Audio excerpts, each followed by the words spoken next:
UPSC के exam की तैयारी कर रहे हैं, कुछ लोग अभी बाद में आए जो पता चला कि यूपी पीसीएस जे की प्रिपरेशन भी कर रहे हैं। इंग्लिश की बात हो रही थी, यूपीएससी मेंस की पर्टिकुलरली पहले बात करें तो एक तो क्वालिफाइंग पेपर आता है 300 नंबर का, जिसमें ग्रामर भी होती है, वोकेबलरी भी होती है, ऐसे राइटिंग होता है, प्रेसी राइटिंग होता है। जो रीडिंग कॉम्प्रिहेंशन आता है उसमें शॉर्ट नोट्स लिखने होते हैं, वो एसएससी बैंकिंग की तरह नहीं होता कि 4 ऑप्शन दिए गए आपको उसको टिक करना है, ठीक है। अच्छा, फिर हो गया 1200 वर्ड्स का आपका ऑप्शनल वाला पेपर, ऐसे वाला,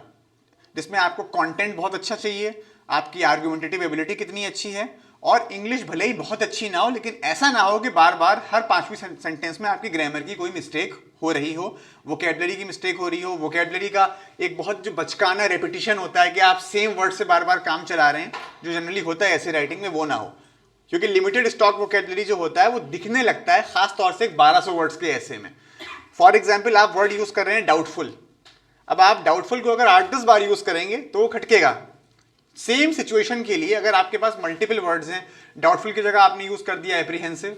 आपने यूज कर दिया I am sceptical of that, तो भले ही बहुत ज्यादा फ्लावरी लैंग्वेज ना हो लेकिन एटलीस्ट इतना हो कि जैसे न्यूज़पेपर की लैंग्वेज होती है कि उनके पास एक पर्टिकुलर सिचुएशन के लिए, एक कॉन्टेक्स्ट के लिए मल्टीपल वर्ड्स होते हैं। ये बात हम उस पेपर की नहीं कर रहे हैं जो यूपीएससी मेंस में क्वालिफाइंग का आता है, उसकी बात नहीं कर रहे हैं, हम बात कर रहे हैं जो 1200 वर्ड्स का आता है, ठीक है। क्योंकि उसमें कंटेंट भी टॉप नॉच होना चाहिए, लैंग्वेज भी अच्छी होनी चाहिए, भले ही बहुत अच्छी ना हो, आर्गुमेंटेटिव एबिलिटी अच्छी हो, ये है। दूसरी चीज हम बात कर लें अगर उन स्टूडेंट्स के लिए जो पीसीएस जे की तैयारी कर रहे हैं, तो पीसीएस जे में अभी तक तो ये हुआ करता था मेंस में कि 200 नंबर की इंग्लिश आया करती थी 200 मार्क्स की, जिसमें ऐसे, precis, translation, English to Hindi, Hindi to English हुआ करता था। इस बार से पैटर्न चेंज हुआ है, थोड़ा सा चेंज ये हुआ है कि 100 मार्क्स का हो गया है, 100 मार्क्स की इंग्लिश, 100 मार्क्स की हिंदी, हिंदी का पेपर भी आएगा।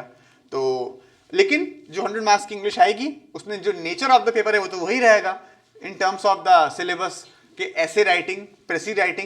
प्रेसी में जिसमें पैसेज को 1/3, पैराग्राफ को 1/3 करके लिखना होता है जो आपको दिया होता है, जो टेक्स्ट होता है अपनी लैंग्वेज में, और बाकी जो हिंदी टू इंग्लिश अनुवाद आता है एंड वाइस वर्सा, पूरा पूरा वो आता है। तो आपके पास पहले शीट पहुंच जाए तो हम और ज़्यादा आपको बातें बताते हैं अलग अलग एस्पेक्ट्स पे इंग्लिश के, ग्रामर, वोकैब, रीडिंग।